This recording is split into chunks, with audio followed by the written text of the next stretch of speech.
Welcome to Mike Happens, a podcast that brings you inspiring, funny, and authentic stories about resilience, life's unexpected journeys, and the incredible strength of the human spirit. My name's Jay Connor Riley, your host, and as a voiceover artist who's also navigating life with Ehlers-Danlos syndrome, I've learned firsthand that life's toughest moments often make the best stories. What is up, you guys? We are back for another episode of Mike Happens with me, Jay Connor Riley, your host. We also have Ed from our previous episode here, and today we have James, who has been an animation artist for over 30 years. And man, the IMDb goes strong. Some of those things are crazy awesome. You got like Rugrats, Ah Real Monsters, Scooby-Doo, Mortal Kombat, Futurama, like super cool stuff. And has since started his own studio and wants to keep animation alive. Today we have James Peter. Welcome in, James. Thank you. How you guys doing? Doing well. So yeah, I was kind of like looking at what you kind of got going and stuff, and super cool to see you open up your old animation studio. I guess before we dive into that aspect of it, what's kind of what got you into animation and just kind of entertainment in general? Like what kind of got you sparked and going into this industry? Grew up in LA, that you just have a good chance of ending up in that industry, I always loved cartoons. There was a special just magic to it. I think for a long time I always even thought that the people who did it were like magicians or wizards or something, and it was something that I couldn't actually do. And I got into it wanting to get started with writing. I figured I could do some of the writing, and they were basically like, your writing's okay, you can paint like crazy. And so found myself in the paint department and just fell in love with the whole process, everything about it. That's super cool. So you just kind of, I guess, had other intentions going into the industry, and then someone was Yep. like, "No, you should be doing this." Yeah, this is what you should be doing. It kind of one of those, the universe, like, we're going to do this instead. This is a better idea. That's awesome. Yeah, I feel like sometimes you can't really fight the universe on that. Sometimes it I pushes try you in a not to. direction. That's like, just gonna go with it, see what happens. So I guess, was there any particular moment that really kind of triggered you in terms of being like, this is what I want to do? Like what at some point, I know you mentioned that you were going into it writing. What was that point where you're like, I want to start writing? You said, I know you mentioned seeing everyone and how it's like this magicness behind the scenes. Is there a particular chapter, so to say? I was kind of knee deep, if not waist deep, in it before I really realized that that's what I wanted to keep on doing. I didn't have the background that a lot of people had in art and animation, and so I felt like I had to keep pushing myself. I had to do better than anyone else had ever done. Otherwise, people were going to criticize it. And got to the point where I just kept kind of pushing the envelope. And then I found myself doing things that other people hadn't done before. And it just became a really, really fun and just, open world of where I wasn't referring to other things. I was referring to what I had done last time and what can I do to make it better. And yeah, I was still taking some classes in the Los Angeles college and stuff like that. And finally, you know what? I think I'm happy with where I am. I think I'm just gonna work harder here. That's super cool, and like fulfilling that, you're already kind of in the motions before you realize like, oh, okay, like this is happening. Totally. So I see you mentioned that you do you're an animation artist. Could you, just for the listeners and I guess also viewers, give a little bit more on what your job entails and kind of what you bring to the table? I know you mentioned you're a great visual artist, so I guess just elaborate a little bit more on that. Yeah, absolutely. I was a color stylist. I started as a background painter. It was a little more detailed in the backgrounds. This is 30 years ago, so we were still painting cells. Anything that we painted or drew in the computer, we then had to mimic on cell vinyl. I used to actually have to make a paint by numbers.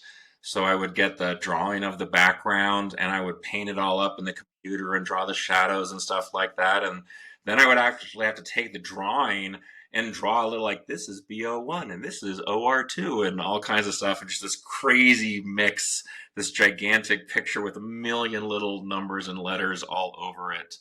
Um, and when the industry went digital, there was suddenly a lot more that you could do with the things that were moving with what they called ink and paint. I started getting into the superhero stuff and I was working at Marvel and I was working at DC. And I was basically like, I don't want to paint the Hall of Justice. I want to paint Superman and Batman and Wonder Woman.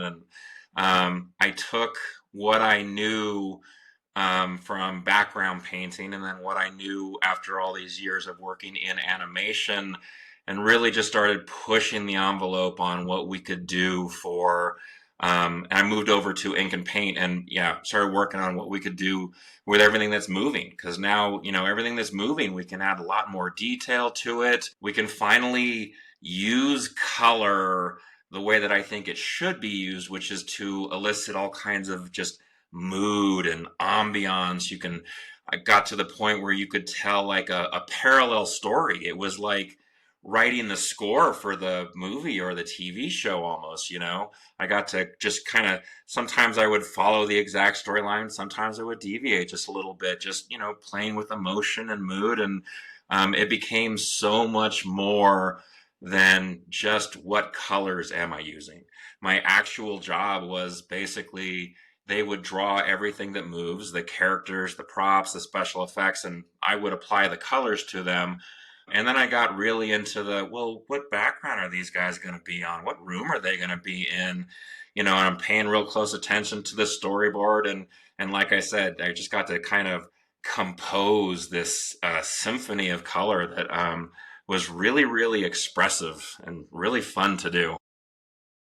That's super cool. And I feel like most entertainment and just kind of creatives, adapting is kind of a big thing, as time changes. And, like you mentioned, switching to digital probably was like a big, kind of like shockwad kind of moment for a lot of people in the industry, right? Where they're just, and you're either going to adapt and learn how to use it and like make yourself better, or you're going to just, no, we got to draw the backgrounds by hand, and just kind of like doing those things. And don't get me wrong, like I've seen some, with Disney on how, they kind of repurpose some backgrounds and stuff like for the older animations. And I was always super impressed with the way they just like hid that. And then, like you were mentioning, you got to this digital standpoint, and instead of now that you have, I'm assuming a little bit more time to play with backgrounds and like different colors and different stuff like that, because of digital kind of helping you in that regards and streamlining certain things. And then, your creative mind kind of just went, okay, how can I make this better? So I think that's super cool to kind of hear that. Yeah, and you're absolutely right. There were a lot of people that I worked with that were very talented who ended up, soon falling out of their positions because they couldn't keep up with what was going on. And then, there were other people such as myself who were just like, well, this opens a lot of doors. Let's see what's behind these doors. Right. And like, exactly. So like, for instance, like you were just saying, being able to, this scene needs a little bit more darkness or whatever it might be, because you have that, I guess, flexibility from digital media versus having to sit there and kind of hand draw everything. So it's really cool how creative brains, like, still, they just keep going, in terms of, all right, where else, where can I keep putting the same amount of energy and like, just being able to hit those points and just leveling up. It's really cool. Do you, out of curiosity, because I know a lot of those artists, same as you, James, do you have anything that you miss about that time that digital took away? That's a great question. Yeah, that is. I honestly have never been asked that question. It's interesting. I got to think about it. I think I agree with Jay. I think really it just sped things up. It was still very much the same process for me, the way that I thought, the way that I handled it. But now I could do it a lot quicker. And so, what am I going to do with this extra time? Or actually, I don't know that there was ever the question of what am I going to do with this extra time. It's like, well, now I have time to do that extra thing that I wanted to do, Well, that I couldn't have done before. So yeah, I don't know that there's really. I felt like the medium that I started with, having to, whatever I create has to be able to be recreated on cell vinyl was, it was special, and but it was a very limiting process, and you had to be good at it. You had to be good at making something that looked good, that worked well within the parameters. Um, but most of the time, I feel like a lot of us were just kind of wishing that there weren't quite so many parameters. And when those walls came down, and it was just like, all right, let's go, let's play, let's see what we can do.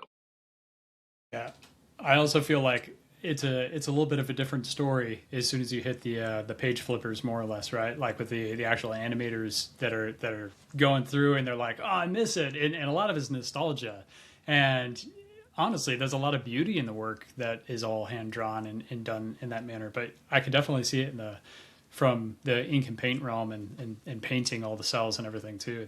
It's interesting to hear your take on it, especially working with all the animators and being like, okay, so like, where's that crossroads, Yeah. As a fan, as an audience member, there are things that I watch and I recognize, like, oh, this is back painted cells. And I appreciate it for what it is. I recognize how much more time it took and how much more work it took to do the same thing. And so I will watch things that are on, cell vinyl, and I kind of gauge them differently. I give them the respect that I feel they deserve, and I really appreciate what we're able to accomplish with that.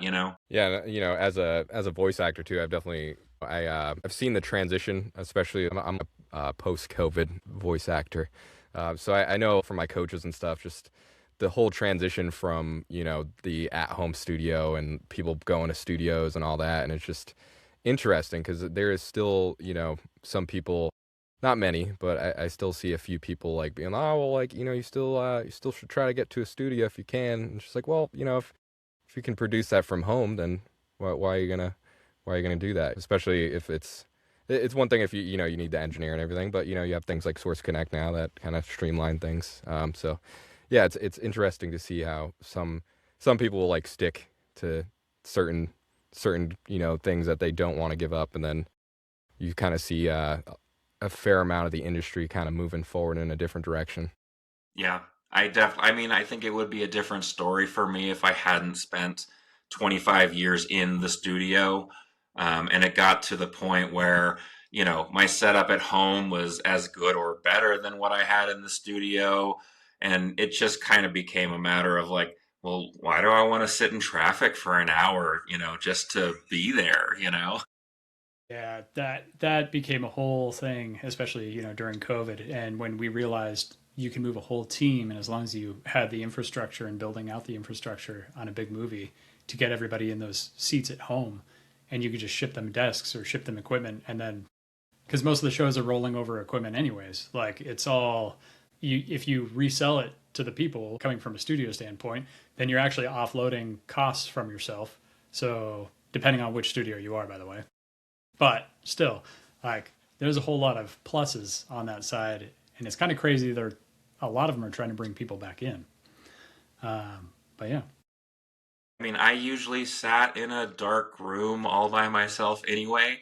So I mean, there's every once in a while, I miss seeing people all the time, but I stop and think about it. I'm like, I didn't actually see them all that often. I would get in early. I would be in my dark room, with the very controlled lighting and the door closed and my headset on. And, I would take a break and go have lunch and maybe see some people. But otherwise, I was like, pretty much the same at home.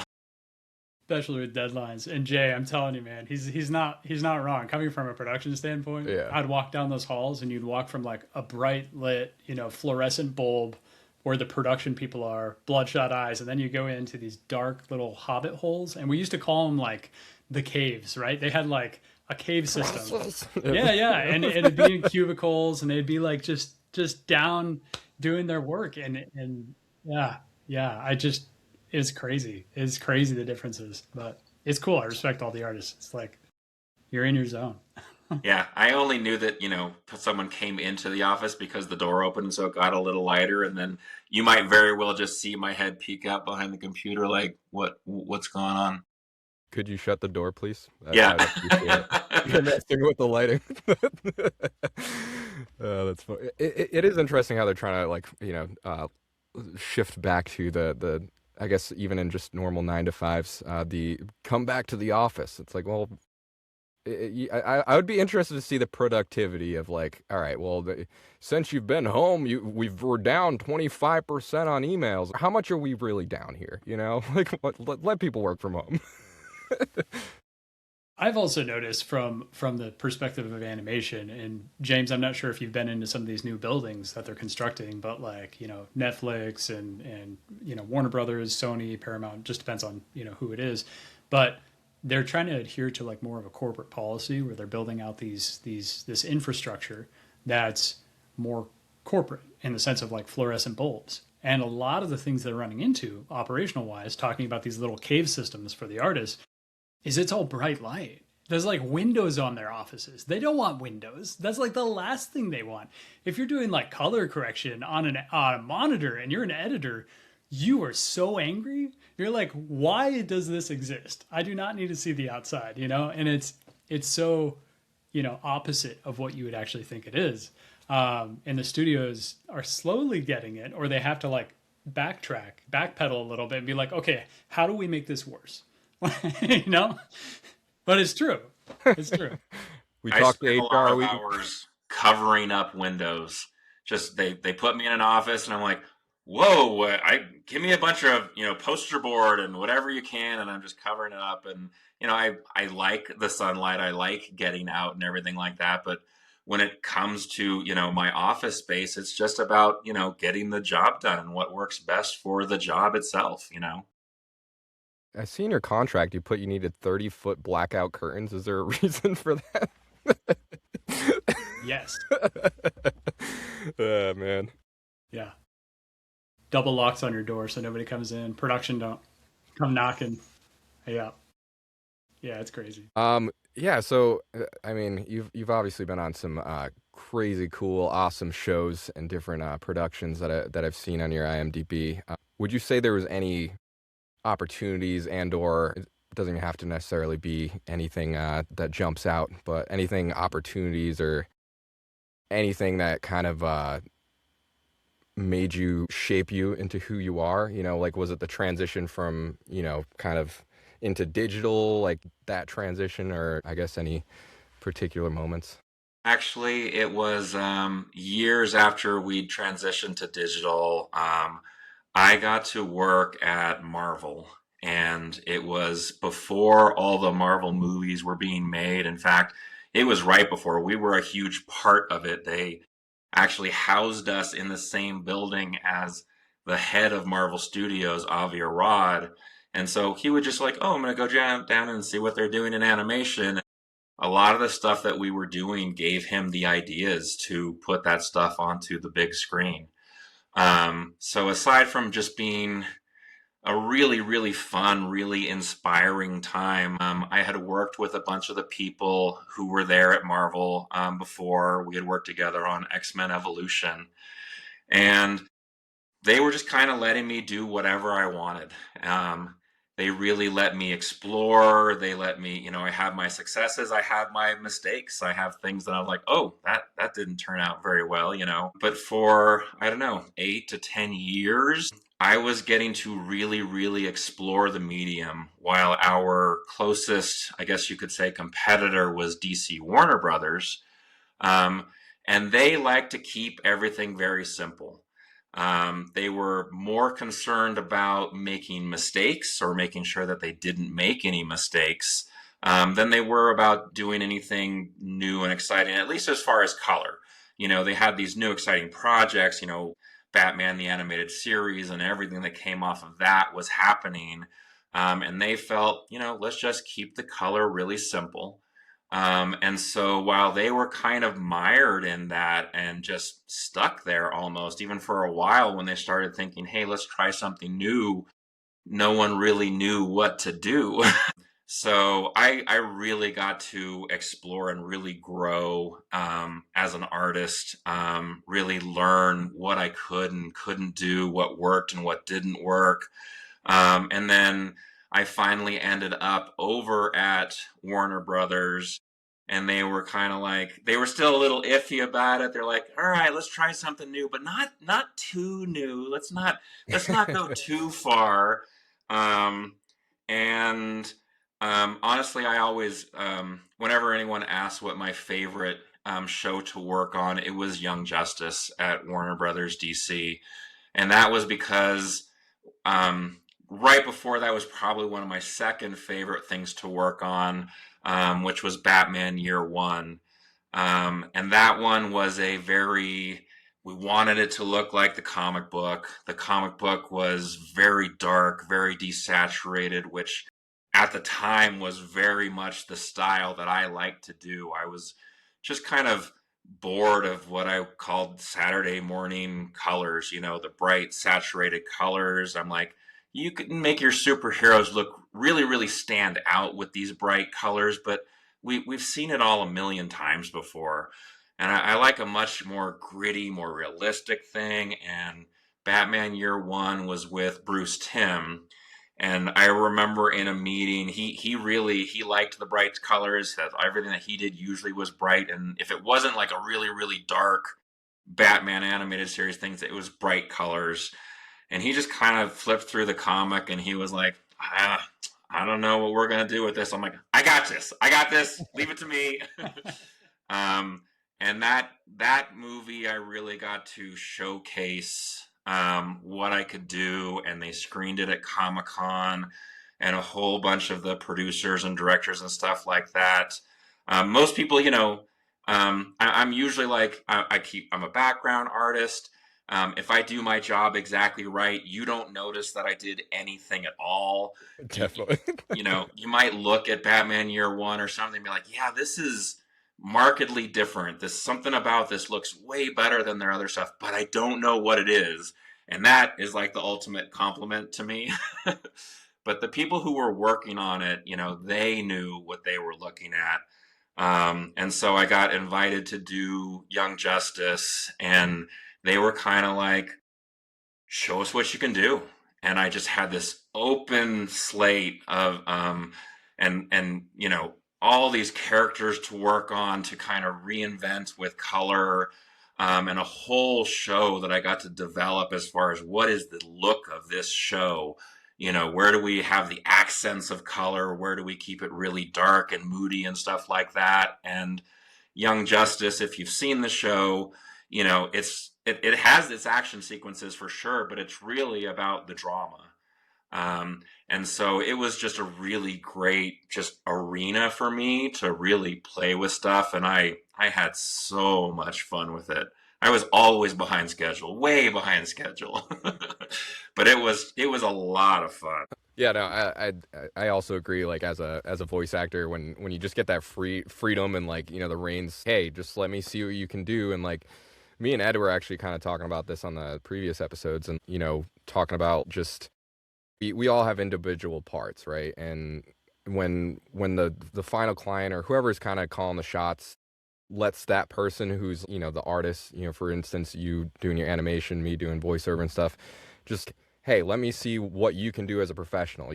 What can you bring to the table, and like using your area of expertise is really cool, because a lot of these people in those roles, they're trying to do a lot of stuff. Not saying that they're not capable of like bringing on a solid team and but everyone needs help, and even these people that, hey, why don't we ask the person that's making the colors and the whatever doing the voice, let's see what he has to say about it. Let's see his input. So it's really cool that like you had that kind of pivotal moment where someone like let you take the reins, and inspiring even the Batman with scenes like that's super. Was there any particular scenes that you recall, I guess, from I'm guessing the Christian Bale Batman's, right? I can't think of him right now. Actually, Dark Knight and one of the things I had just was telling a story about on social media was they did a fight that was completely in the dark. So like the background was just a black screen, and I had to come up with, what does someone look like if they're real close to you? You can probably see them a little bit, and then we had sparks flying off of swords, and we had explosions and some machine gun fire, and we would use all these little things to show you just exactly what we wanted you to see. And it was super, super fun, super challenging. I thought that it was really just kind of a compliment that they decided to do this scene at all. I recognize, I'm like, if this had been a regular show, if we hadn't had 3 seasons, I think, already done, with me really showing them what we could do, and everything I did, they would push me even further. They never would have even thought to do a scene like this.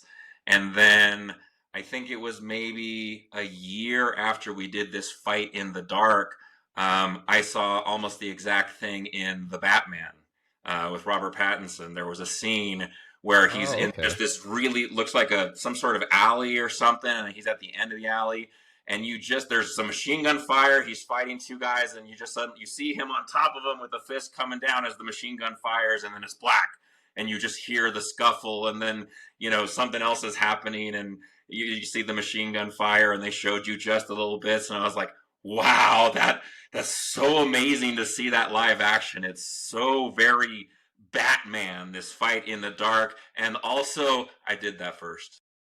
Yeah, but I mean, it's also a lot of that reference is pulled from old animation. Like they'll go back and they'll look at content, and so you very well could have influenced that type of stuff, which is really cool to think about, by the way. But yeah, I try not to. I think of it. I obviously, they're not crediting us with it, and I've worked with some people who've gotten mad about that.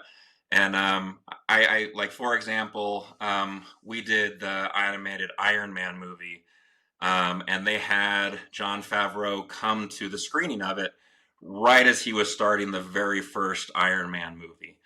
And I pulled him aside, and I was like, what did you think? And he was like, I got so many ideas in my head right now. I've got my ideas and Marvel's ideas. I got my kids' ideas in my head. He's like, now I have all of your ideas in my head. So we knew that he saw what we had done, and we told a Tony Stark or Iron Man origin thing. And like I said, some people were mad. They were like, oh my God, they totally stole that from you. And I was like, there's 3 ways you could look at it. There's this really negative, they stole it from us way. I'm like, but the other way is that what we did was good enough to inspire them. And I think that is an artist's job, is to inspire, and the other way to think about it is that maybe they didn't steal it from us at all. Maybe we both just did it right. And that is another really positive way to look at it, Maybe they're really similar, but that it might have just ended up that way, that this is the way to do Iron Man coming out of that cave in the gray armor. Yeah, and I mean, I totally agree. I think it's case by case, right? Like, not, and for the most part, I'm always like, heck yeah, I was the inspiration for something, so to say. No one, I would say, as an artist, for the most part, does it intentionally, especially when you're like in this creative process. You're just trying to get the juices going, and maybe subconsciously, like you mentioned, that scene came forward in their head, and then they started writing out, or you inspired them, which either way I think is really cool. It's not like they tit for tat took every scene from the series and didn't give you guys credit. Then it'd be like, all right, well, this is a live adaptation of the TV series. Like, all right, yeah, we were working for Marvel. Marvel invited him to the screening. The whole point was for him to get ID. Yeah. Yeah, otherwise it's just a lawsuit. And it's like, right. I don't know about that. So, I mean, super cool. I'm a big fan of Batman, by the way. I would love to, that'd be a cool one to jump on, as being Bruce. Mark Hamill, by the way, love him as the Joker. Right? Mark Hamill and Kevin Kevin Conner, is that his name? I feel like I'm missing his, but the guy who did the Batman for the animated series, those, Yeah, it's and Mark Hamill for the Joker, those are my favorites by far. yeah, super lots of credits to those guys for sure. I guess, you've obviously been doing this for some time, and there's ups and downs. I feel like what would you say keeps kind of that creative fire and then creative juices going after 30 years in the industry? I'm sure that Ed can attest to this as far as production too. You gotta get to know yourself. What will keep you working? Not just over the years, but a lot of times, it's a 12, sometimes a 15-hour day. Trying to get this stuff done, and what music. Definitely, I know a lot of people who like to listen to very specific music while they're working, stuff that goes along with the stuff that they're working on. For me, I think there was a special, like what I was saying before about, it was very motivating to get to work with the idea of what can I do that's never been done before. And that's a huge, arena. There's still so much stuff that has never been done before, but you start getting into not just, okay, well, if this is what am I going to do, what I'm going to do, how am I going to achieve that? How am I going to get that done? For color, it might be something like, if I'm looking for a very specific mood, is it an overall color feeling, or is it just like a rim light or a backlight or something like this, something that elicits this feeling, but how can I do it subtly? Or, when do I want to go full blast and just really hit you over the head with this idea? That stuff, I think, was something that I was very lucky to get to do, that not everyone else was doing. A lot of people were just like, this is the scene, this is the color, let's get it done. And then it was just a matter of, keeping yourself, able to keep working. I was constantly getting to inspire myself and watch live action stuff and say, ooh, how could we make that in animation, or make it even cooler? Yeah, and you had to deal with the production. And look, I say this as a production person. We come at you. We're like, "Yo, when are you gonna be finished?"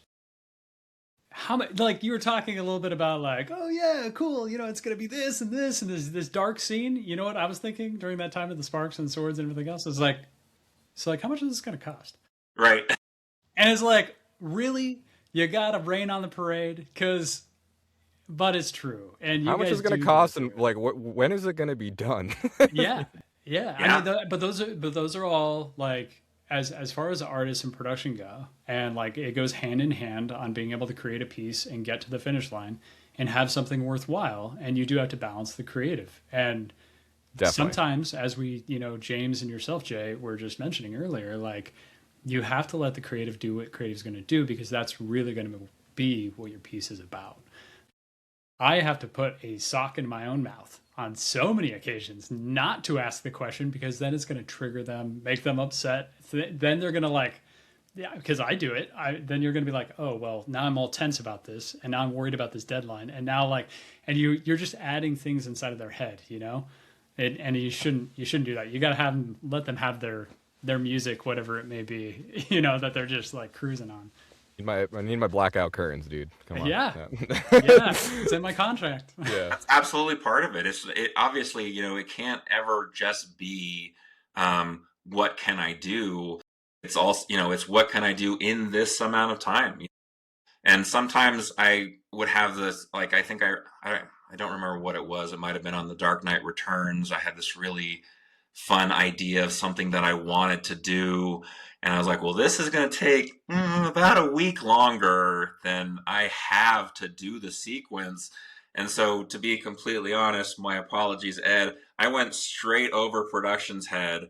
I went straight, knocked on Bruce Timm's door, Yeah, and I was like, hey, I got this really awesome idea. We want to hear it? He's like, I got like 2 minutes. I'm like, I want to do this, this, this, and this, but it's going to take me an extra week. He's like, I love it. Do it. done. And so then, yeah, when production came a knocking, I was just like, Bruce said I could have an extra week to do this. It'll be awesome. Don't you worry. And a lot of times they're like, I don't care how awesome it is. I care how on time and on budget it is. I'm like, well, go talk to Bruce.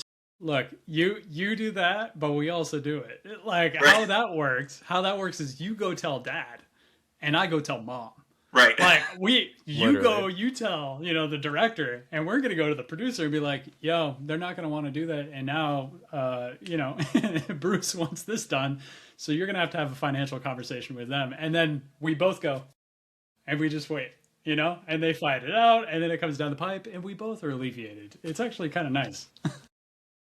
Yeah, it's the hurry up and wait game. But yeah, I definitely agree. Production keeping the creatives in check in terms of like timelines, and I'm sure Ed, as like you said, you kind of give the reins to the creative sometimes, and I'm sure a lot of that's okay. Well, they're gonna figure it out quicker than we are right now, which most of the time I wouldn't say is the case. In terms of a creative, but Well, yeah. there's this term, especially in animation, it's a CBB, and it's like the death of dreams. It's basically you could be better on this scene, but more than likely we're never going to touch it again. And the reason is because you have to take it out of their hands, because they honestly, some people can mess with something until they could still be today messing with it after 10 years. So sometimes you just have to take it away, you put it in a pile, you call it could be better. And then if we can get to it at the end of the run, we totally will. But more than likely, you have so much work on your plate, we're probably not going to get to it. Then at the very end, you can go through that CBB list and really pinpoint some really like must-haves, hit those. But in a lot of cases, unfortunately, because you're trying to hit, this is where the balance comes in, the schedule, the financial. You don't always get to all those. And it even makes us hurt, believe me, because production also care about the quality of it, because their name is on it, and they also they like to see everybody else happy too, even though it doesn't seem like it, and we're just the police walking around like no. So yeah. I mean, we're all cogs in the machine, right? And it's just a matter of keeping our things in check, and being able to stay on time for the most part. Because I mean, even with production keeping you in check, I feel like there's a lot of times where there is so many times things get delayed and like pushed back and whatever it might be, and it just logistics or whatever, and then all of a sudden you're like, wow, that movie was supposed to come out 6 months ago. Yeah. But yeah. Avatar. Sorry, James. All right. No, other James. But we're working on a decade, waiting on a decade for the technology. It's like, what's the excuse now, James? Huh? Yeah. Other James. Yeah, shared relation. Anyway, sorry. I'll stop. No, you're good. Totally. I always, for me, I always appreciated production and good production. To me, it's kind of like, I'm Gen X, so for us, we would go out to play and we would build some horrible little ramp to run our bike off of. It was you build the ramp together, and hey, I'm going to be the person who does this. I'm going to, fly my bike down this hill and ramp the thing. But you keep an eye on, is the board still in place? Is someone coming who shouldn't see what we're doing? All that stuff. And it all matters just as much as the person who's on the bike is the person who's making sure that everything is in order when you hit that death ramp, Great analogy. My brother was the one that was in the hospital for. We had a safety coordinator after that. We implemented some helmets and. Yeah, I was the little brother, and I was bad at production at the time. Look at that. It's a learning curve. You're still working on your resume. But yeah, I mean, especially in entertainment, I think everyone wants everyone to succeed, right? It's not like no production's not wanting us down our throat to have us fail, and same as a voice actor, go into a session and it's just like, try and like, all right, this is a big production happening, whatever it might be, and it's just, well, everyone here in this session right now wants me to succeed, and I want to succeed as well. So it's like, all right, let's put our head down, let's get the shit done. Sure. Yeah. And it's interesting, Jay, you were talking about how not a lot of people want to go back in the office and they want to do like recordings, and this relates to in-studio recordings, and it relates to animation and James as well.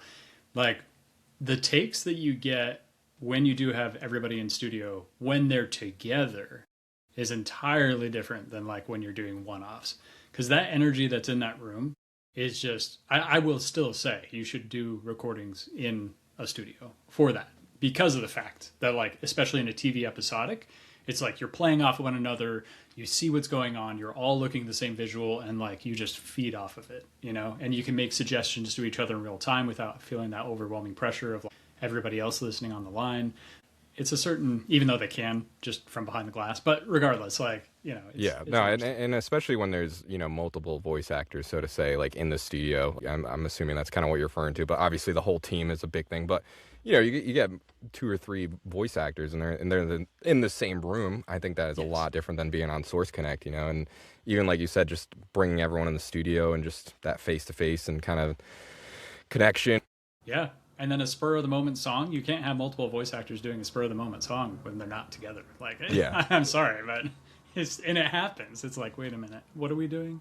I'm over here having heart palpitations. You're like, yeah. It's just like, okay.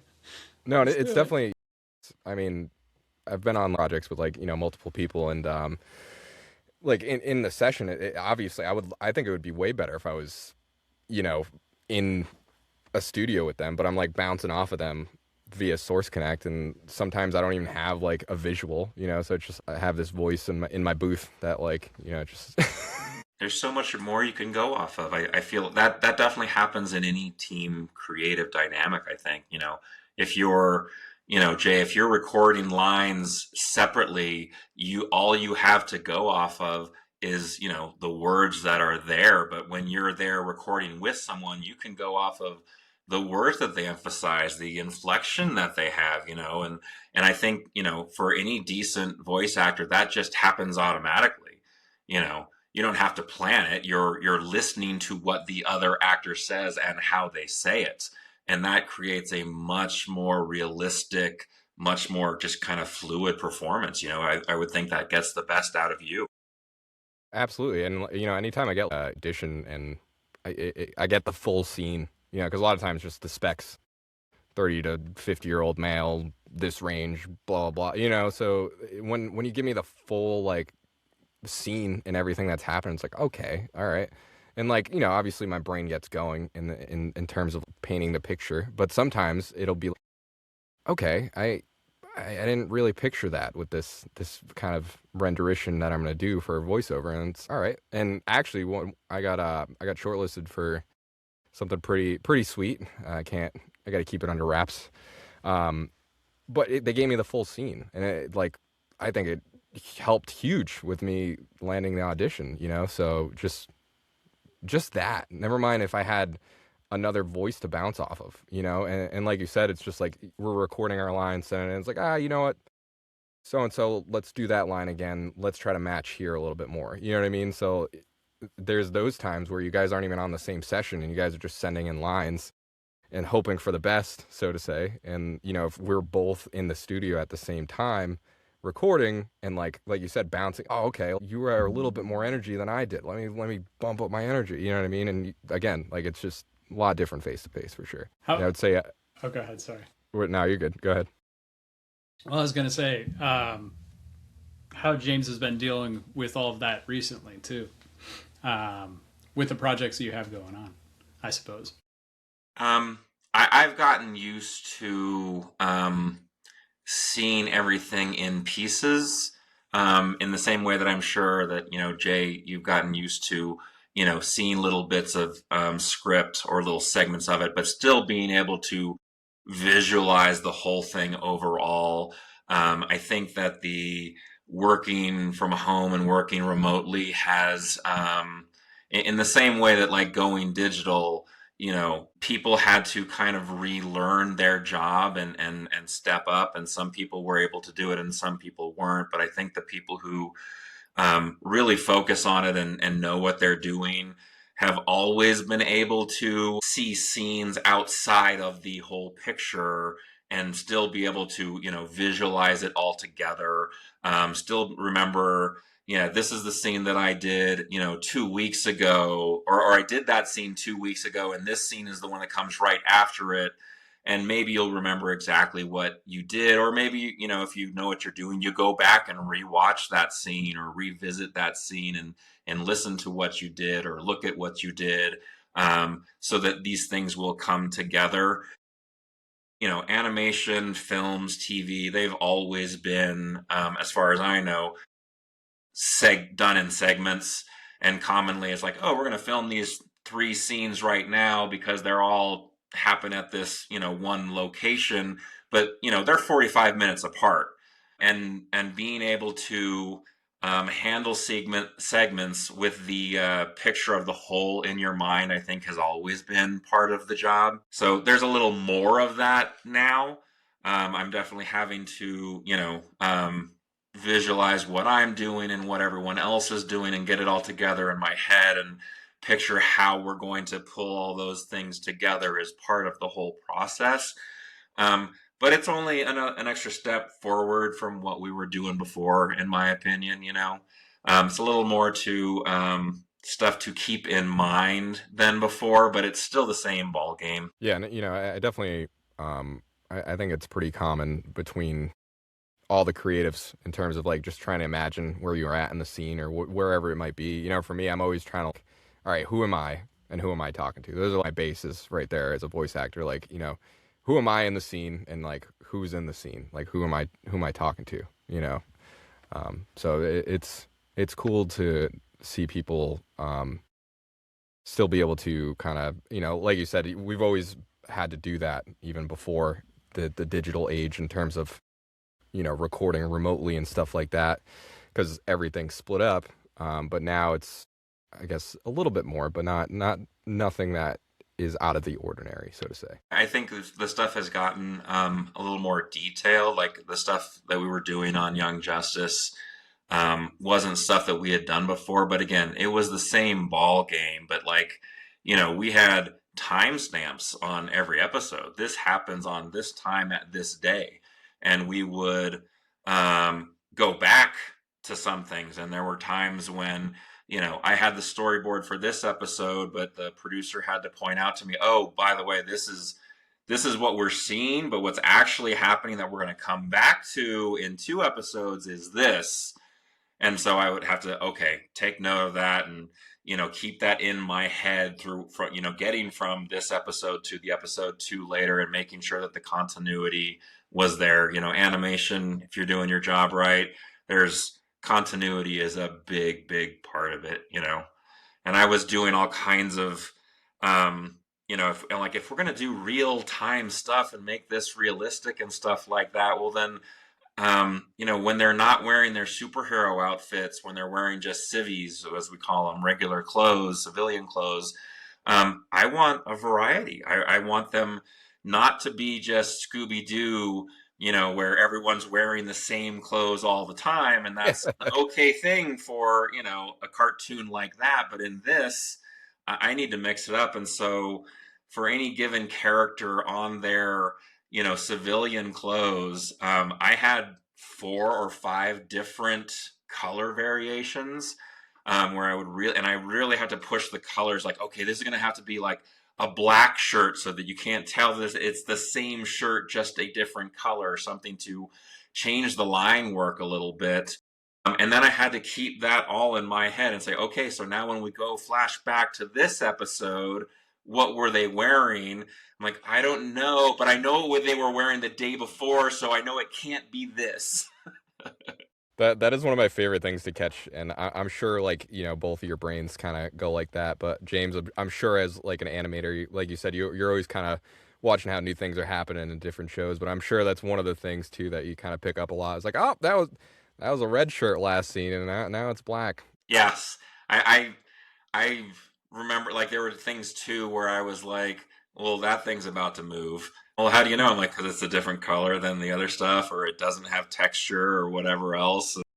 I remember there was a stationery. They had painted an owl in a Scooby-Doo episode, talking like a 1970s one, and like my girlfriend at the time, her son was watching it, and I like it. It suddenly moved, and I was like, it changed color. It's like, what? No, it didn't. I'm like, back it up. Yes, it did. She's like, how did you see that? And I was like, how did you not? How did you miss that? It's so funny how other people's brains kind of works in their industry. I was one thing because I'm also in kind of the performance entertainment world. The people that we call just like everyday people is muggles. That's a little Harry Potter reference. But, for the muggles, it's always interesting to see like their perspective on it. Because, I mean, ultimately they are the customer at the end of the day. But then you get the perspective of like someone like you, James, that's just like, you've been doing animation for 30 years. And it's just like, how did you miss that? And then someone's like, I don't know, I'm just watching Scooby-Doo, bro. Yeah. Yeah. But then you also have this fine line that you're walking again, and of course, I'm over here putting my production hat on, but it's like Ed's our unofficial producer, by the way, officially unofficial. We're bringing him in. There you go. Now it's like, if you notice those things, sometimes in a lot of cases, those things you'll notice because we didn't want to pay to remove it, or we didn't want to pay to change it, because you could. And a lot of the time, production is actually like catching a lot of these small mistakes, and they bring them up and they flag them and they run them up the flagpole, and they're like, why? Now, most of the people, as you put, muggles, are not going to notice, and it's only going to piss off Mr. Peters here. Right. Yeah, the person staring at the back. Care. Yeah, the person staring at the scene for 10 hours. Yeah. Definitely makes it is definitely funny because I actually remember one of the first times I noticed something. I was pretty young. I don't know particular age, but what's the name of the movie? At Bug Hall, is that his name? Safety Patrol. It's like a 90s movie. A throwback, I know. Had Weird Al in it. It was a strange movie. Thinking back, it maybe wasn't doing too well on the Rotten Tomatoes, but I noticed the bus numbers kept changing and like, every scene would just be like, oh, bus number 47, oh, bus 12, and to me it was just so funny. But I was like, this, I don't know, like 7-8 years old, just watching it. The numbers changed, like yelling at my family. They're like, what are you talking about? The numbers, the bus. And they're like, what? Just watch the movie, dude. Yeah. And sometimes that's the intent of the creator too, especially something like with Weird Al or someone like that. Like, they really do like to screw with audiences. In fact, I would argue, I'm not going to get anyone in trouble for sure, but I would argue there's many an artist that have put things inside of backgrounds, inside of the whole world, that probably don't belong there. They were never approved, and they just somehow slipped past legal, and they're sitting there as an Easter egg, Yeah, it's cool. It's fun. Yeah, it's definitely interesting them sneaking some things in, and I feel like a lot of horror movies, for instance, like they're pretty intentional with that, and just there's the devil in the background. You didn't see him; he was in 40 different scenes. It's like, oh, now that you pointed out. Yeah. There were some things that I feel like I wonder if maybe I shouldn't say it, but it's been so long. I'm kind of like, why not? And it was just like background artists were toying with the fact that most people are only paying attention to what you want them to see. Like in the Rugrats, in the dad's garage, there's like bombs and missiles in the background, like amongst all the other like building materials and stuff like that. And there was one episode where the kids wanted to get up onto the counter, and so they opened the cupboard to climb up, and there's a gun sitting right there on the shelf. And the background designer came up to me and he's like, I just wanted to see this one background, see how you painted it. And I opened it up, and he's like, yeah, well, how'd you paint that thing? I'm like, well, it's a gun. I painted it like a gun. Oh, wow. Yeah, that's I mean, especially the 90s, man. The 90s cartoons, I feel like, were definitely unhinged sometimes. What is it, Rocko's Modern Life? Like, the background, I was like, dude, what are you doing? I find animation, like, you can get pretty dark with some of that stuff and some of these light shows, You're like, wow. Like James is pointing out, you're pointing out, it's, I don't know, but should my kids see that? Like, obviously you didn't, so I don't know.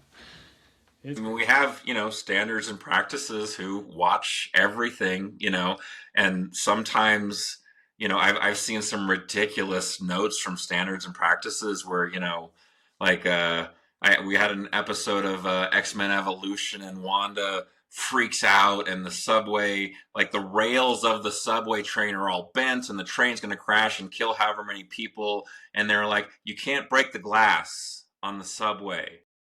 Like that's dangerous. I'm like, what? You can't, it's a drawing. You can't actually cut yourself on this drawing, and people are about to die. Of all the things that you need to worry about, that's not anything. But we got the note and like, okay, no cracks on the windows, when the train crashes. So they're there, and my thought is always like, you know what, if they didn't notice it, it's fine.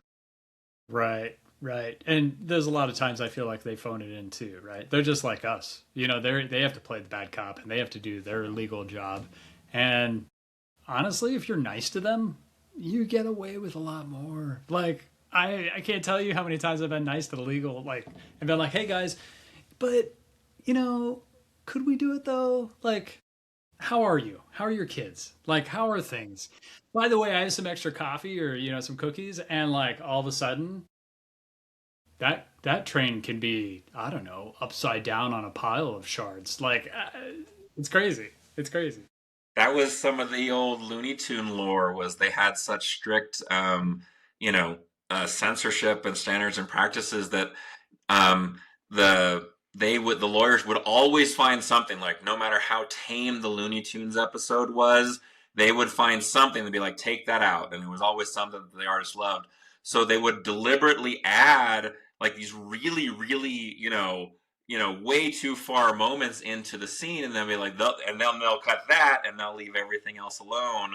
And then, as Decoys. Chuck Jones tells it, sometimes they didn't cut that thing that was left in there just for them to cut it. They left it, and that's the racier Looney Tune scenes.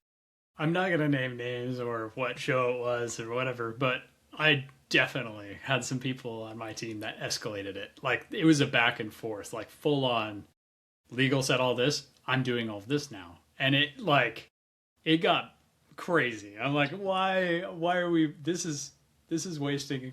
We're losing the plot. this is giving me heart palpitations and wasting money. But there is a certain, point that you have to draw a line. You're like, come on, are you going to let us be creative, or are you going to screw around and just like make it, I don't know, the dullest thing possible? So, yeah, they are part of the cog in the machine, So, but yeah, it is interesting what makes it and what doesn't, and obviously, as suspected, they have some decoy scenes that they throw in there to throw legal off. Yeah. It's very, very fun. Yes. So how, out of curiosity, so the way we didn't really touch base on this during this podcast, the way I met James was just randomly in a coffee shop. And then we found out later on that we had worked together on the same lot, but we never met each other. Okay.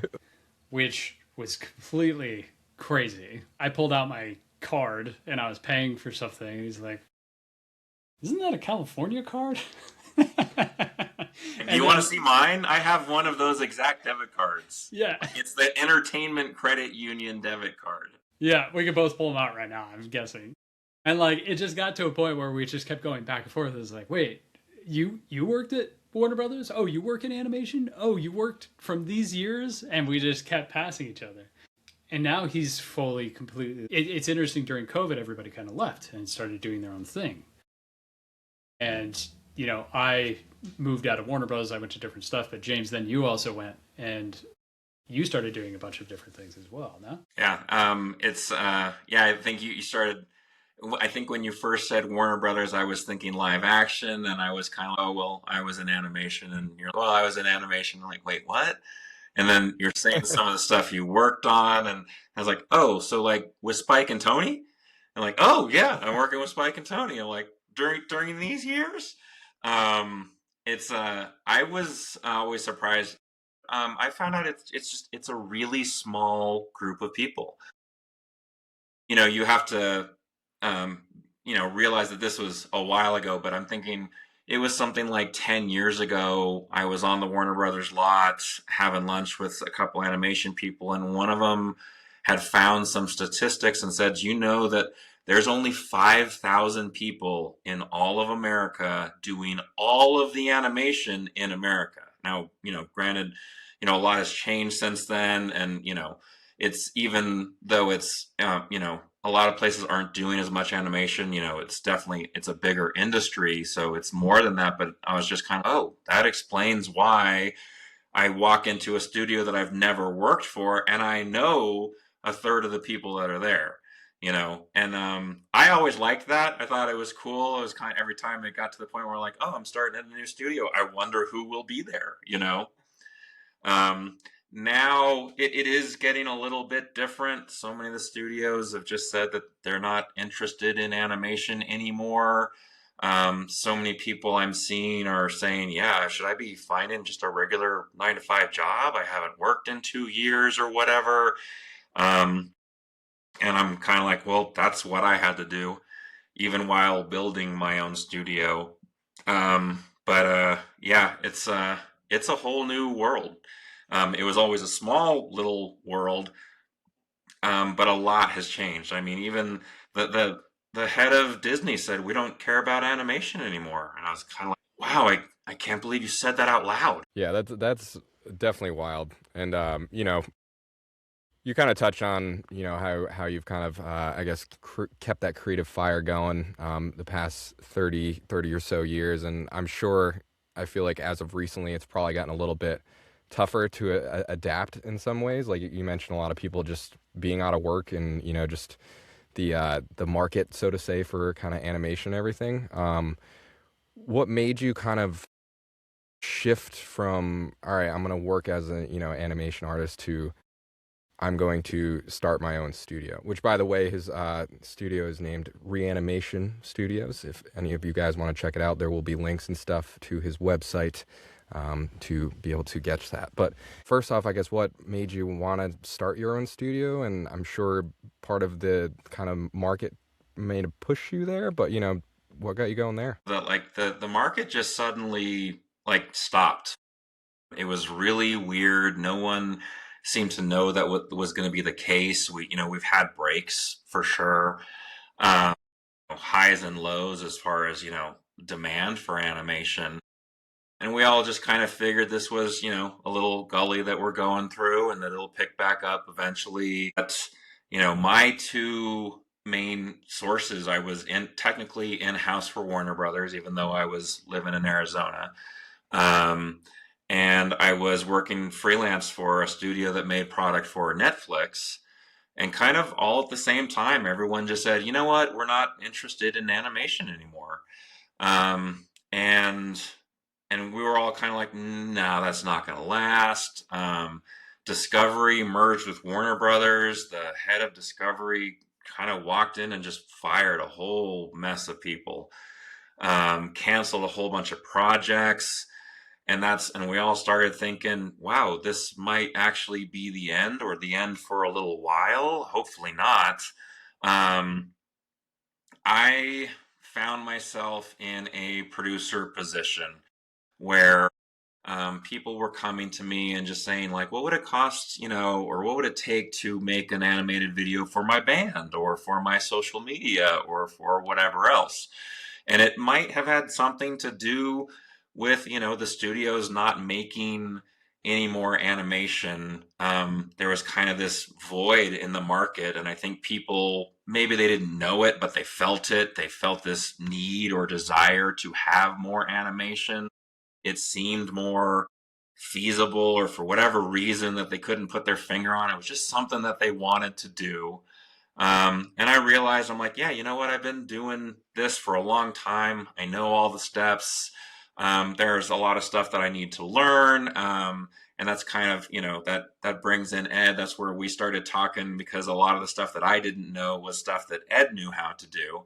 And so I was kind of picking his brain. We had lunch together, and, ever since, he's been answering lots of questions and stuff like that. But I basically came to the conclusion that, you know what, there's nothing wrong with studios doing this. They have all along, they're kind of like a bank who only gives out loans to artists.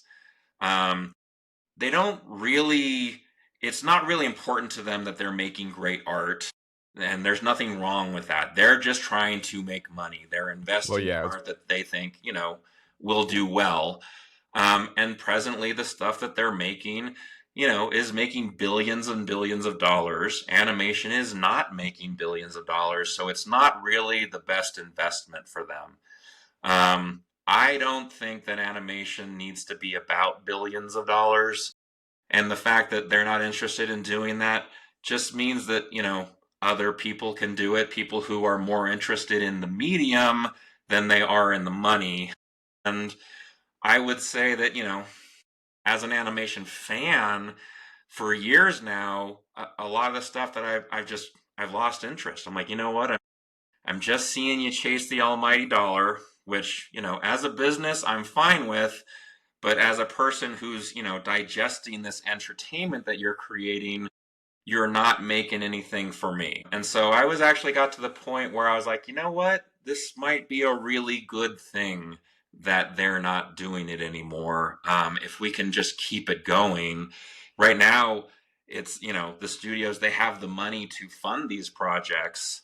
And that's what we're running into. I have projects to work on, but we need to find the funds to get them made.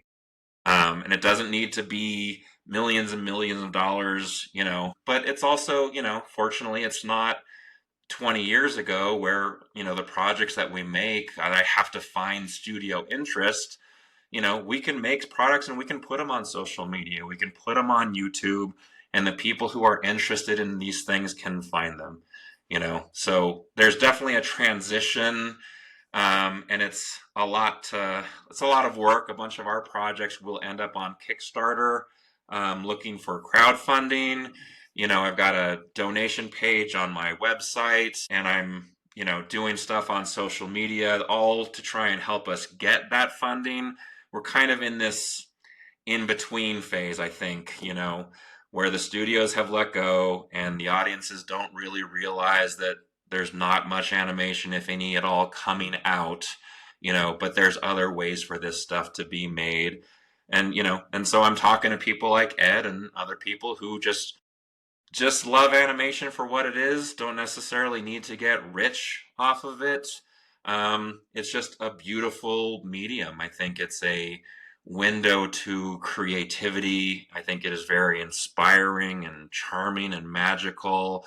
And if I can just do this and hopefully just pay my rent and still eat on a daily basis, that's all I really want to do is just keep the medium going. And so that's what we're working to do. A lot of us are just investing our time and talents to get things made, and then to try and find ways to get them funded, and that's the big challenge right now. Yeah, and super awesome that you guys you are continuing to do that and kind of keep that alive. For me as a voice actor growing up, like literally some of the shows that you're on inspired me to do voiceover. So it's you have these whole group of people growing up, and like adults too, because there's obviously adult animations and everything. But like I feel like animation is very inspiring, and we don't even realize it, subconsciously, even there. So it's tough to see, that the studios, because I'm assuming mostly because it's such a red line, they just cut it off, and I'm sure there's other elements to it, whether it's AI or Allen Iverson, but whoever, and like I've seen a little bit with voiceover too, and a lot of people getting concerned with AI and just stuff like that where it can streamline it, but not necessarily in like a good way, and there's actually been, since even just last year, just like a lot of pushback on these AI voiceover stuff, and just not resonating with people, and just like completely turned off. People like, no, I'm not buying that brand because they did an AI commercial, or whatever the case is. And I'm sure that can even be applied to like animation. These studios cranking out these AI, like, and sure, sometimes it does look good, right? But then someone has 9 fingers and, just morphs into themselves or something, you know what I mean? So I'm hoping for, animation's sake too, that you kind of guys have that circle moment in terms of like people realizing like, no, like we don't want this, slop, or even just the fact of what the studios are missing out by not having animation, because like you said, there's the effects to the muggles haven't really been seen in terms of, they're not seeing that, like, oh, like animation stopped. And it could be a little bit of time before anyone really like noticed. It could be like a 5-year timeline where it's just, oh, I didn't realize, but there's no new animations coming out, and then people like it starts clicking, so kudos to you, man, for keeping that alive and still trying to push forward and continuing to adapt. It's certainly, I think it's it's a career where you do need to keep adapting, and sometimes you hit a crossroad. And I feel like for you, opening your studio and kind of branching out on your own was probably a big decision and big crossroad. Much respect for doing that. Thank you. I appreciate that. Yeah, it's it's a lot, but yeah, I agree. I think, for right now, AI is filling a little bit of the void. But yeah, I think it's going to I think audiences might suddenly realize that, wow, I haven't seen anything except anime or AI. I think that AI is, a tool to be used, but frankly, I am yet to see any AI generated animation that has the magic and charm of real, hand drawn or real created animation. And like you said, the voices too. I am already at the point where if I hear one of the 3 AI voices that is in everything, I instantly scroll. It might be something I'm interested in. I'm not watching it. I am so sick of that voice. Yeah, at least be creative and use, like, I'm not plugging here, but a tool like 11 Labs or something where you can have a variety, change it up. Not that I'm an entirely a proponent to using AI. It is a tool, and technically Definitely. we've had AI for a long time with the programs we have, right? Like, artists prior to this also saw like Adobe, like Premiere or Photoshop or any of these as tools that were against their craft. And there is something to be said there, and there's also something to be said for the traditionalist aspect of it all. I will say, as much as I'm in agreement with you, James. I think there is a huge decline in the industry, but I also think there's a huge uptick too on the individual independent level, like beyond the studios. And I think the studios are the ones that are kind of grasping for anything, and they're the ones that have the biggest fall, right? But an independent artist isn't, because let's be real, independent artists, unfortunately, throughout their career fall so many times they lose count. It's like, oh wait, I lost all my money again, but I still love my craft. Cool. A studio can't do that. A studio just can't do that. Right. And the cool part about animation and these individuals in animation is the fact that they're all like purists. They love their craft, and the other artists love each other's crafts, and the fans love the craft. So there is a very large niche of people out there in the world. Like, it's not super small. Like, there's entire cultures that love this type of content, this medium. So it isn't completely dead by any means. And I am really excited personally, and I think I've expressed this to you before, James, of like people like you that are starting up these small companies and that are starting up, like, just trying to push that craft forward and trying to be original and trying to maintain the beauty and the art that exists. Like, we go to a museum and we see a real piece for a reason. We don't want to see the fake piece. We can see it, yeah, and sure, you can hang the fake piece on your wall, but you're never going to be able to be like, that's cool, like, Anyways, I'll get off my soapbox here, but you're good. I think that's like the flip side of the coin for me, at least, and I recognize this just as much as you do, because I've also been impacted heavily from the turnover, just like the majority of the industry.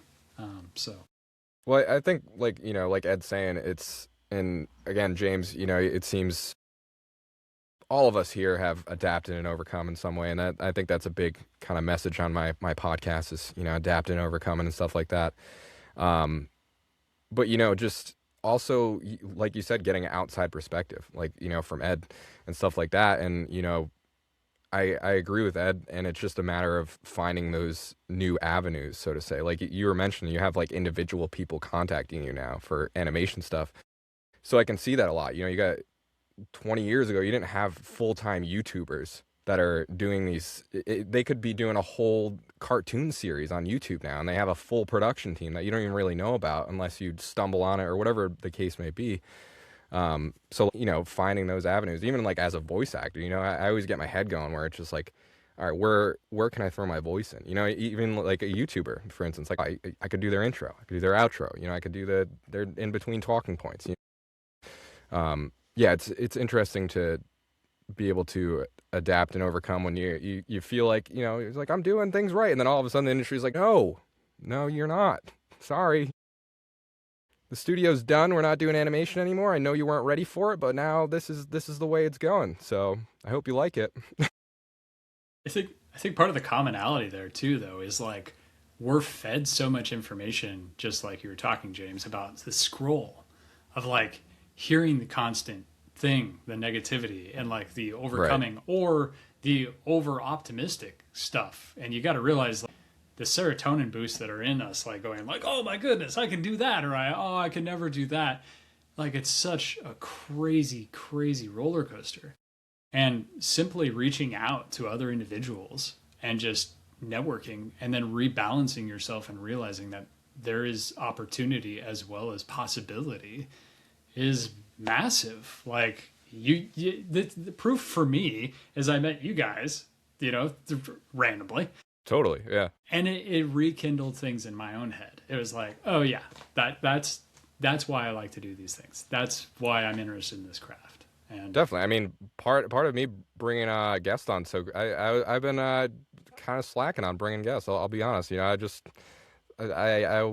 and then I met Ed. Started talking to Ed. He's like, I'll come on, blah blah blah, and help me kind of jump over that hurdle, so to say, I guess. So kudos to Ed for helping me out on that. But yeah, I think it's huge to just be able to talk to other people, and like the thing with social media, it's like an echo chamber of wherever your algorithm is, and then it's like, oh well, like the end of the world's coming tomorrow, and oh but no, it's gonna actually end March 31st according to this 30 other people.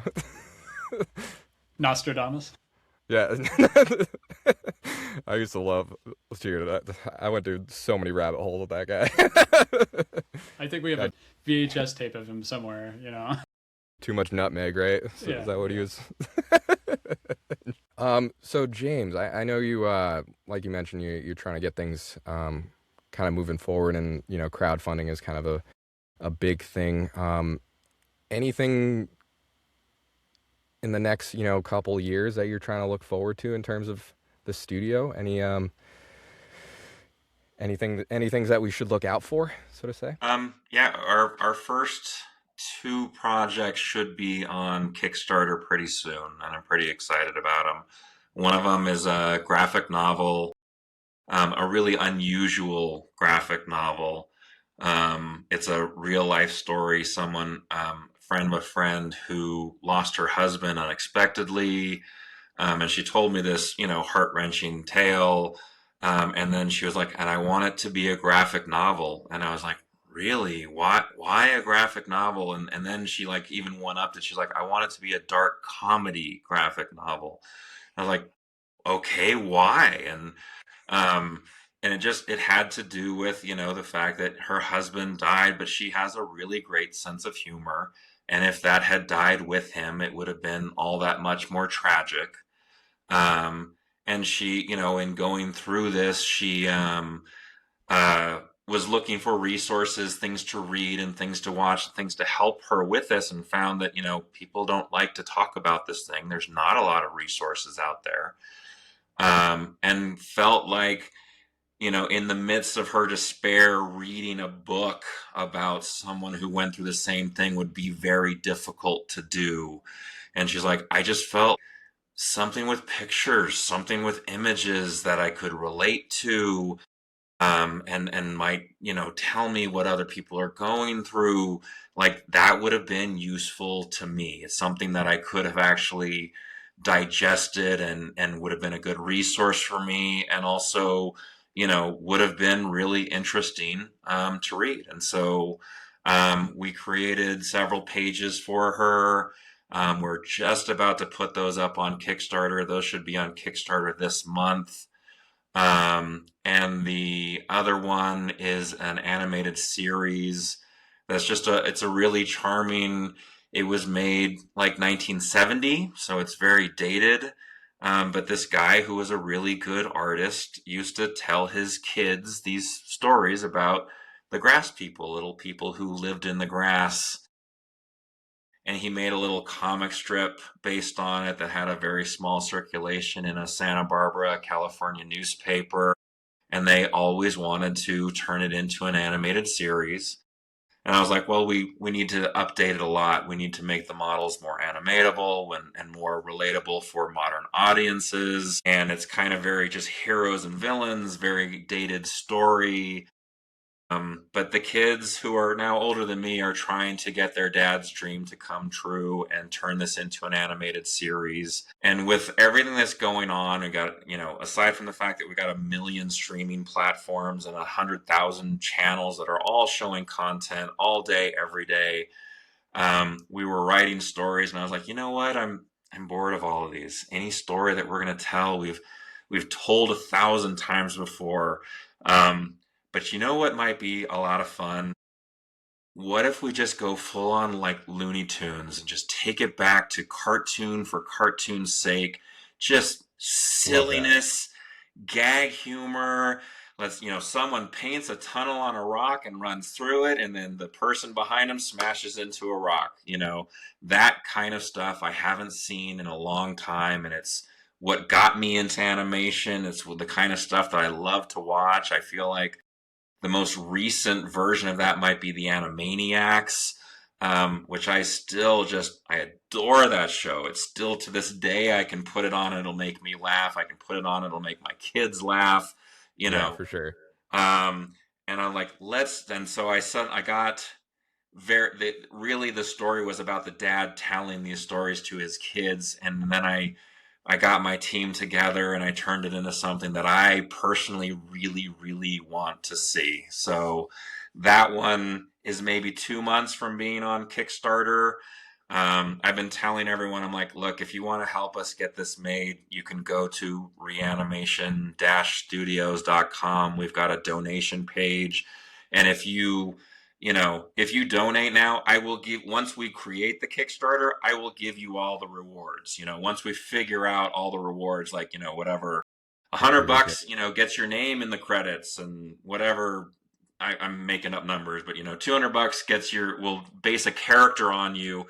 Once we have those tiers figured out, if you've donated ahead of time, we will give you those rewards, just trying to get this thing funded. But those are the two projects that we're working on right now. And for obviously completely different reasons, I'm very excited about both of them.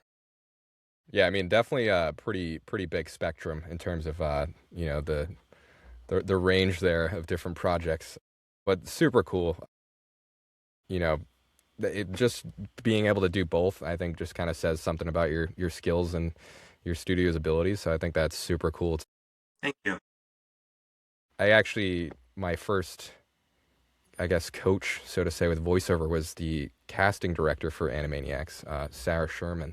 Okay. So she, it was over COVID, took a couple sessions with her, and then she kind of was, I think you have great, this was my first ever time working with anyone, any moment, and she was super nice and was like, I think you have potential, but, let's get you some coaching and blah, blah, blah, and fast forward, and I'm here. But yeah, I think it's really cool to see that you are kind of circling back to your roots too with that project. And, I think it's interesting because, things always, I feel, end up circling back. And I'm always curious on how like these trends kind of restart or whatever it might be.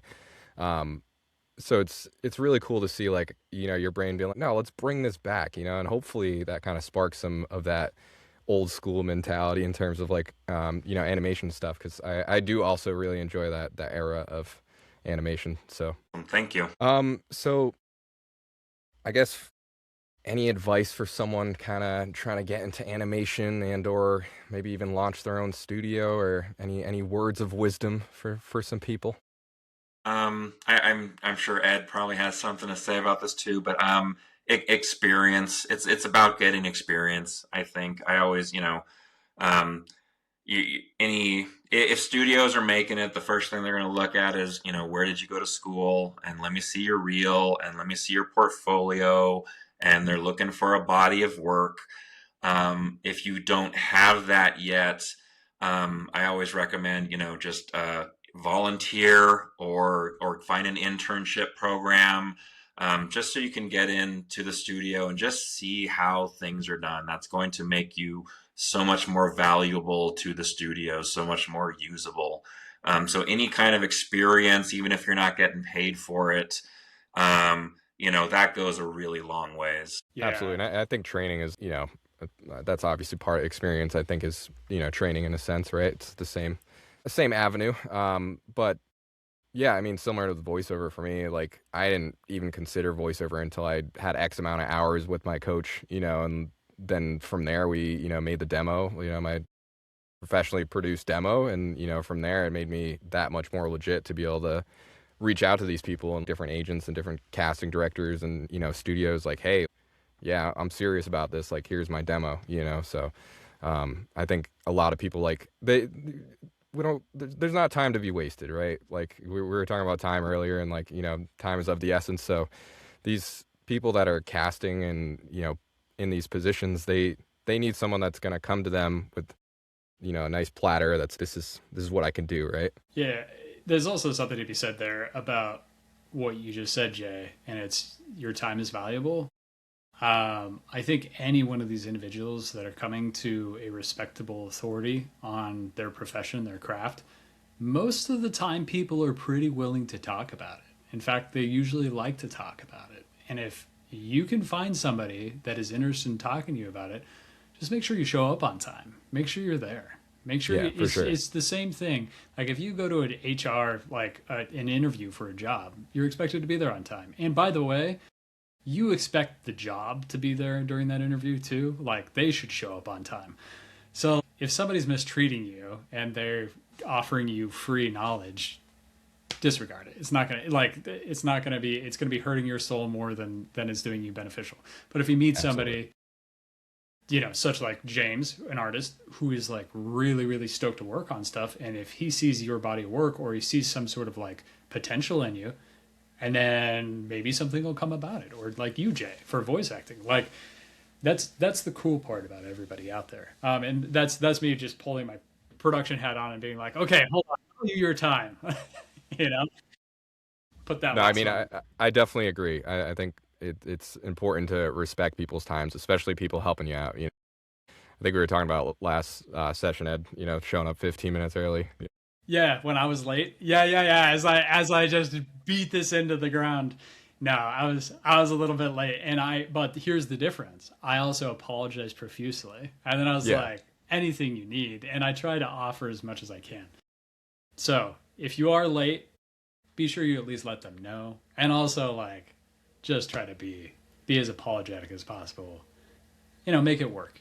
Make it work. Yeah, and I mean, we're all humans at the end of the day, like technical issues, whatever it might be. It's like it happens, but just be honest and be, hey, vulnerable. Like, sorry, I didn't plug my laptop in and my laptop was dead, or whatever the case is, but Yeah. And if you do end up being late, by the way, they're going to hold it against you for all time. So they're also going to be able to have that. So, yeah, I'll bring it up every episode now, but now that you've been late. Perfect. Cool.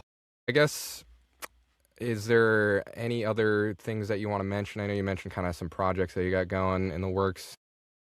Anything else kind of looking forward to? I feel like that's a lot of time right there. I've been Yeah, for telling sure. Ed how, you know, I'm looking forward to the time when I won't be wearing so many hats. Like our website is really minimal because I had to build that myself. But like at any given time, um, you know, like these titles, they're not just to make me feel good. So I give someone a business card and be all impressed with myself or try to impress them. But I'm like, this week I'm directing and I'm producing and I'm designing backgrounds and I'm also legal and I'm also this and I'm also this. And yeah, really looking forward to the time when I can, hire people who know what they're doing with all this stuff. So those two projects are all that we have going right now. I've been telling animation stories on social media just because that's kind of quick and fun, and I'm kind of building the audience, and hopefully, when we have actual stuff produced, I can tell, hey, we got a new episode of whatever, go check it out. Just more people who will be able to see that stuff. So my hand's already in a lot of fires. But yeah, that those are the two main things right now. Those two projects, and then little things on social media. How have you been balancing, like, putting on so many hats, so to say? All I do is work. And to the point where I'm like, I tell myself, if you could just get half an hour of exercise, you'd be more productive for the next 12 hours that you're going to be working. And then I'll go and I'm like, no, I need to get back to work. I got too much to do. I pretty much get the anxiety. Yeah. Are you on production? Right? I wake up and start working, and I go to bed, when I feel like I've gotten half as much done as I wanted to get done in the day, basically. Yeah, I try to lay down for a nap, and my heart starts going. I'm like, all right, we got to get up. We got to Yeah. get going. But it's all I just see it as an investment. It's something that I want to happen. If for nothing else, like I said, I want to keep animation going. I want future generations to have that inspiration that I had. And if we're able to achieve that, then it's worth all the effort put into it right now. Absolutely. Just inspiring one person, I think, is, super cool. And I guess, is there anything, once you're all kind of caught up a little bit, anything that you're looking forward to in terms of, I guess, not work and maybe not sleep? Because I'm sure you want to catch up on some sleep too. But there's so much stuff. I moved here because I love the people, but I like river rafting and mountain biking and hiking, and I like outdoorsy stuff. And yeah, at any point where I feel like I can breathe again, I'd like to get outside again. And remind myself what the sunlight feels like and looks like, and time with friends. I got 2 sons. Time with them is always special. They're adults, but just kind of life is just kind of on hold while I get this going, and I see that as part of the investment. And so I'm looking forward to having just a little bit, just a little bit of outside, a little bit of time with my sons, with some friends, stuff like that. And, but it'll all happen. I got a question for you. If you could wave a magic wand right now and you could have the staff or the people implemented immediately, what would be those pain points, like those positions that would relieve the pain points for you right now? Oh, yeah, there's a lot. Top 3 critical. Well, honestly, I would like to. I'm enjoying directing after all the years of working in animation, having ideas and stuff like that. But getting to share them, but not getting to say this is what we're doing. I'm enjoying that. So I'm enjoying basically producing and directing. And for the most part, everything else, I'd like to have professionals doing it. I'm drawing and painting all the backgrounds. I'm painting a lot of the characters and stuff, and I know how to do that. I have experience with it, but I'm like, done that for 30 years. I'm ready to, move on, share a vision, and help people be a part of that. I don't want to be like an auteur or like a dictator. It's not my vision or else. I want everyone's ideas to come together, and I like being at, helping them do that. But I kind of just want to be like the ringmaster and let the talent just really be the talent and show what they can do and bring what they can to the projects, and I'll just kind of pull it all together. Yeah. So you need artists. Hey, what's up? I could do some voices. Yeah, awesome. A little bit. Hey, and that's how it works. This is exactly how it works, man. No, I'm certainly open to doing some voices in the future. So not that I don't think you were really gonna. It doesn't seem like you want to jump into the booth No, anytime soon. So. no, I really don't. I appreciate what everyone else brings to the project. No, I That's definitely my I favorite appreciate that. stuff to do was the stuff where people recognized what I could bring to the project and let me do my thing. And it was the better stuff that I did. I think the best, producers and directors are open to hearing what everyone else has to bring to the table. And I kind of just want to corral it all and like, okay, we're going to do this and we're going to do this and we're going to do this. And I like this and I like this, but this one's better. So we're going to do that and just kind of be a ringleader to the whole thing. But yeah, I definitely appreciate, what everyone else brings to it. No, I love that too because again we're always adapting and stuff, and I think as everyone kind of grows in their career, shift into different positions and different things that they like, and then you've learned these things over the years that have helped you with now being able to be a director and or other positions where it's like, oh, you have this perspective as an animation artist that other directors or whatever position you're filling doesn't have. So it's like you have that outside perspective that you're able to use that creative medium to apply to this creative medium. So really, really cool. Awesome. Thank you. We'll definitely have to talk. I'd love to get some of your voices on here. So, as mentioned before, I kind of touched on if anyone was interested in kind of doing, any animation stuff, where can people reach out to you, find you? You can reach me on the Reanimation Studios website, reanimation-studios.com. And yeah, a whole bunch of people, people who don't have a lot of experience but got some talent, as far as artwork or production work or voice actors. This is just something they want to do. We're all investing our time and talent, and if you want to help us out creating this stuff, we don't have any budget for it, but the experience is invaluable. Where anyone that wants to help out, I'm finding ways for people to help us out. Just reach out to me on the website. Cool. Any particular subject line you want in there to weed things in? You can just put what you're interested in doing. The last person just said, "Hey, do you have an internship program?" I said, not an official one. They're like, volunteer. I'm like, yeah, if you want to volunteer, here's what we're working on. We'll find a place for you. We'll take all the help we can get. Cool. Love that. All right. Any other things we want to add to that? I think that's it. Yeah. Pretty good. All right. Cool. You need a production assistant. I'm there. Okay. I'll get your coffee. Yeah, absolutely. Definitely keep in touch about that. I guess I guess we can kind of wrap it up here. Is there anything else that you want to kind of throw in there? And I know you mentioned your website is reanimation-studios.com, and I know your socials are James Peters BB, I believe on all social medias, correct? And then YouTube, I believe, is Reanimation Studios, right? I believe. Okay.